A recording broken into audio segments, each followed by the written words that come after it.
തൃശൂർ പുതുക്കാട്ട് നവജാത ശിശുക്കളെ കൊലപ്പെടുത്തിയതെന്ന് police FIR. അമ്മ അനീഷയാണ് രണ്ട് കുഞ്ഞുങ്ങളെയും കൊലപ്പെടുത്തിയത്. അനീഷ, ആൺ സുഹൃത്ത് ഭവിൻ എന്നിവരെ പോലീസ് രണ്ടുപേരെയും അറസ്റ്റ് ചെയ്തിട്ടുണ്ട്. അനീഷ വീട്ടിലെത്തിച്ച് തെളിവെടുപ്പും നടത്തി. അതിന്റെ ദൃശ്യങ്ങൾ പ്രേക്ഷകരൊന്ന് കാണുക.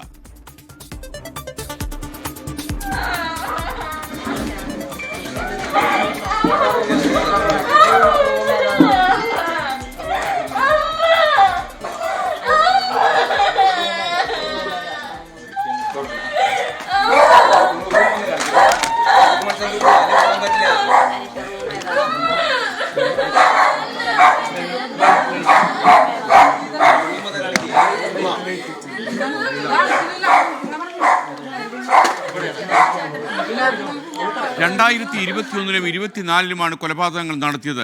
കുഞ്ഞുങ്ങളുടെ അസ്ഥി അനീഷ ഭവിന് കൈമാറുകയായിരുന്നു. അനീഷ വീടിന് പിറകിൽ കുഴിയെടുക്കുന്ന കണ്ടെന്ന് അയൽവാസി പറഞ്ഞു. അത് ഞാൻ അവിടെ കുഴി കുത്തുന്ന കേട്ടപ്പോ കോഴികള് വെക്കണം. അപ്പൊ ഞാൻ വിചാരിച്ചു ഈ വല കെട്ടിയിട്ടുണ്ട്. അപ്പൊ വല്ല പാമ്പുകളുണ്ടെന്ന് വെച്ചിട്ട് ഞാൻ കുറച്ച് തീറ്റയും കൊണ്ട് അങ്ങോട്ട് പോയി. അപ്പണ്ട് ഇവള് കുഴി കുത്തിയിട്ടിട്ട് അങ്ങോട്ട് കയറിപ്പോയി. ഒരു ബക്കറ്റിൽ ഒരു സാധനം ബക്കറ്റ് കൊണ്ടുവരുന്നുണ്ടായി. അപ്പൊ ഞാൻ അവിടെ നിൽക്കുന്നുണ്ടപ്പോ ഇവള് കുഴി മൂടി കഴിഞ്ഞിട്ട് അവള് ബക്കറ്റും കൈക്കോട്ടും കൊണ്ട് അവരെ വീടിന്റെ തെക്കേപ്പുറത്തേക്ക് പോയി. കൊലപാതകങ്ങളിൽ പോലീസ് വിശദമായ അന്വേഷണം നടത്തി വരികയാണ്. തൃശ്ശൂരിൽ നിന്ന് വിഷ്ണു സുരേഷ് വിവരങ്ങളുമായി നമുക്കൊപ്പം ചേരുകയാണ്. വിഷ്ണു, പ്രൈം ടൈമിലേക്ക് സ്വാഗതം. എന്താണ് കൂടുതൽ വിവരങ്ങൾ? പറയൂ. നാടിനെ നടുക്കിയ രണ്ട് കൊലപാതകങ്ങൾ എന്ന് വിശേഷിപ്പിക്കാം, അതിനപ്പുറത്ത് മറ്റൊരു വാക്കുമില്ല. ഇന്നലെ അർദ്ധരാത്രിയോടുകൂടിയാണ് ആമ്പല്ലൂർ സ്വദേശി ഭവിൻ എന്ന യുവാവ് പുതുക്കാട് പോലീസ് സ്റ്റേഷനിലേക്ക് ഒരു കവറുമായി എത്തുന്നത്. ആ കവറിൽ തന്റെ കുഞ്ഞുങ്ങളുടെ അസ്ഥിയാണെന്ന് ഭവിൻ പോലീസിനോട് പറയുന്നു. തനിക്കും അനീഷ എന്ന യുവതിക്കും ഉണ്ടായ കുഞ്ഞുങ്ങളാണ്. 2021-ലും 2024-ലുമാണ് കുഞ്ഞുങ്ങൾ ഉണ്ടാകുന്നത്. കുഞ്ഞുങ്ങൾ ആ സമയത്ത് തന്നെ മരിച്ചു. പിന്നീട് ഞങ്ങൾ രണ്ടുപേരും ചേർന്ന് കുഞ്ഞുങ്ങളെ കുഴിച്ചിട്ടു എന്നുള്ളതായിരുന്നു ഇയാൾ നൽകിയ വെളിപ്പെടുത്തൽ. പോലീസിന് ആദ്യഘട്ടത്തിൽ ചില സംശയങ്ങൾ ഉണ്ടായിരുന്നു. ഇയാൾ മദ്യപിച്ചിരുന്നു. അപ്പോൾ ഇത് വസ്തുതയാണോ എന്ന ആശങ്കയുണ്ടായിരുന്നു. പിന്നീട് വിശദമായി നടത്തിയ ചോദ്യം ചെയ്യലിലാണ് ഈ കാര്യങ്ങളിലൊക്കെ ഒരു വ്യക്തത പോലീസിന് വന്നത്. അങ്ങനെ അനീഷയെ കസ്റ്റഡിയിലെടുത്ത് ചോദ്യം ചെയ്തു. രണ്ടുപേരെയും ഒരുമിച്ചിരുത്തി ചോദ്യം ചെയ്ത ഘട്ടത്തിലാണ് ഇത് കുഞ്ഞുങ്ങൾ ചാപിള്ളയായി ജനിച്ചതല്ല, മറിച്ച് രണ്ട് കുഞ്ഞുങ്ങളെയും ഇവർ കൊലപ്പെടുത്തിയതാണ് എന്നൊരു നിഗമനത്തിലേക്ക് പോലീസ് എത്തിയത്. അങ്ങനെ 2 എഫ്ഐആറുകൾ ഇപ്പോൾ പുതുക്കാട് പോലീസ് സ്റ്റേഷനിൽ രജിസ്റ്റർ ചെയ്തിട്ടുണ്ട്. 2020-ലാണ് അനീഷയും അതോടൊപ്പം തന്നെ ഈ ഭവിനും പരിചയത്തിലാവുന്നത് ഫേസ്ബുക്ക് വഴിയാണ്. അങ്ങനെ അവർ ശാരീരിക ബന്ധത്തിലടക്കം ഏർപ്പെട്ടു. 2021-ൽ അനീഷയുടെ വീട്ടിൽ വെച്ച് അനീഷയുടെ ചേട്ടന്റെ മുറിയിൽ വെച്ച് അനീഷയ്ക്ക് കുഞ്ഞ് ജനിക്കുന്നു. ആ കുഞ്ഞിന്റെ വായ മൂടിക്കെട്ടി അനീഷ കൊലപ്പെടുത്തി. അതിനുശേഷം വീടിന്റെ സൈഡിലുള്ള ഒരു മരത്തിന് കീഴെ ആ കുഞ്ഞിനെ കുഴിച്ചിടുകയായിരുന്നു. 8 മാസത്തിന് ശേഷം കുഞ്ഞിന്റെ അസ്ഥി എടുത്ത് ഭവിന് കൈമാറി. വീണ്ടും ഇവർ തമ്മിലുള്ള ബന്ധം തുടർന്നു. 2023-ഓടുകൂടി അനീഷ വീണ്ടും ഗർഭിണിയായി. 24-ൽ കുഞ്ഞിനെ പ്രസവിക്കുന്നു. സമാനമായ രീതിയിൽ കുഞ്ഞിനെ കൊലപ്പെടുത്തി. പക്ഷേ അന്ന് രണ്ടാമത്തെ തവണ കുഞ്ഞിനെ കൊലപ്പെടുത്തിയ ശേഷം അനീഷ വീട്ടിൽ തന്നെ ആ കുഞ്ഞിന്റെ മൃതദേഹം സൂക്ഷിച്ചു. പിറ്റേ ദിവസം ഉച്ചയോടുകൂടിയാണ് കുഞ്ഞിന്റെ മൃതദേഹം ഒരു കവറിലാക്കി ഈ ആമ്പല്ലൂരുള്ള ഭവിന് കൊണ്ടുവന്ന് കൊടുക്കുന്നത്. ഭവിൻ തന്റെ വീടിന് അടുത്തുള്ള ഒരു ഒഴിഞ്ഞ തോടിൽ, വെള്ളമില്ലാത്ത തോടിൽ കുഴിയെടുത്ത് ആ കുഞ്ഞിനെ അവിടെ മൂടുകയായിരുന്നു. അങ്ങനെയാണ് ഈ 2 കേസിന്റെ ഒരു പശ്ചാത്തലം നിലനിൽക്കുന്നത്. ഈ സംഭവം പുറത്തു വരാനുള്ള ഒരു പ്രധാനപ്പെട്ട കാര്യം, ഭവിനും ഈ അനീഷയും തമ്മിൽ ഏറെ നാളായി ചില അസ്വാരസ്യങ്ങളുണ്ട്.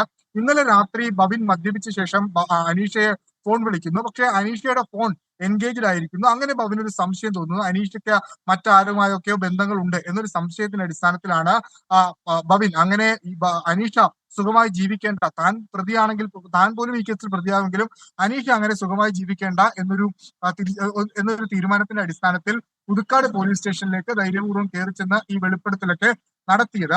ഒപ്പം പോലീസ് പറയുന്ന മറ്റു ചില കാര്യങ്ങൾ ഈ അസ്ഥിയുമായി ബന്ധപ്പെട്ടാണ്. ഈ ഭവിന്റെ നിർദ്ദേശപ്രകാരമാണ് അസ്ഥി കൈമാറിയതെന്ന് അനീഷ പോലീസിന് മൊഴി നൽകിയിട്ടുണ്ട്.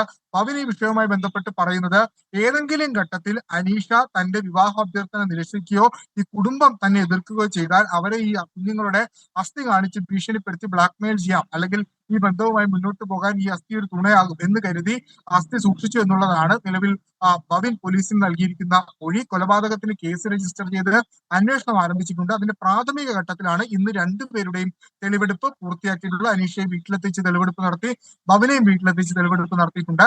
ആ സ്ഥലം, അതായത് കുഞ്ഞിനെ കുഴിച്ചിട്ട സ്ഥലത്ത് പോലീസും ഫോറൻസിക് വിഭാഗവും നാളെ പരിശോധന നടത്തും. സ്വാഭാവികമായും അവിടെ നിന്ന് കുഞ്ഞിന്റെ മുടിയും മറ്റ് അവശിഷ്ടങ്ങളും ഒക്കെ കിട്ടാനുള്ള ഒരു സാധ്യതയുണ്ട്. ഈ കേസിൽ ഏറ്റവും നിർണായകമാകാൻ പോകുന്നതും അതുതന്നെയാണ്. ഇത് കുഞ്ഞുങ്ങളുടെ അസ്ഥി തന്നെയാണെന്ന് ഫോറൻസിക് സർജൻ വിലയിരുത്തിയിട്ടുണ്ട്. അതിൽ നിന്ന് വിശദമായ പരിശോധന നടത്തും.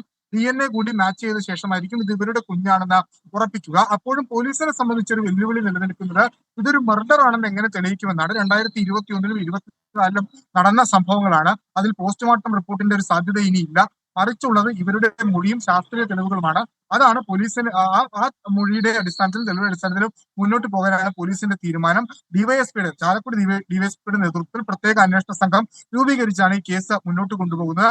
നാടിനെ അടുക്കിയ ഞെട്ടിക്കുന്ന ആദ്യം ഒരു സ്വാഭാവിക മരണം എന്ന് പറഞ്ഞ് പിന്നീട് ഇപ്പോൾ വൈകുന്നേരത്തോടുകൂടി പുതിയ FIR രജിസ്റ്റർ 2 കൊലപാതകമായി മാറുന്ന കാഴ്ചയാണ്. ഇതിൽ ഇനി മറ്റാർക്കെങ്കിലും പങ്കുണ്ടോ, ഏതെങ്കിലും ആളുകൾക്ക് ഈ വിവരങ്ങൾ അറിയാമായിരുന്നോ എന്നുള്ള കാര്യങ്ങളൊക്കെ പോലീസ് സമാന്തരമായി അന്വേഷിച്ച് വരികയാണ്. ഇതിനോടകം തന്നെ ചില മൊഴികളുടെ അടിസ്ഥാനത്തിൽ ചില തെളിവുകൾ ലഭിച്ചിട്ടുണ്ട്. പക്ഷേ അതിനപ്പുറത്തേക്ക് പോലീസിന് പോകണമെങ്കിൽ ഈ ശാസ്ത്രീയ തെളിവുകളുടെ അനിവാര്യതയുണ്ട്. ആ ശാസ്ത്രീയ തെളിവുകൾ നീക്കത്തിലേക്ക് പോലീസ് കടക്കുകയാണ്. ഓക്കെ, വിഷ്ണു സുരേഷാണ് വിവരങ്ങൾ നൽകിയത് വെള്ളിക്കുളങ്ങരയിൽ നിന്ന്.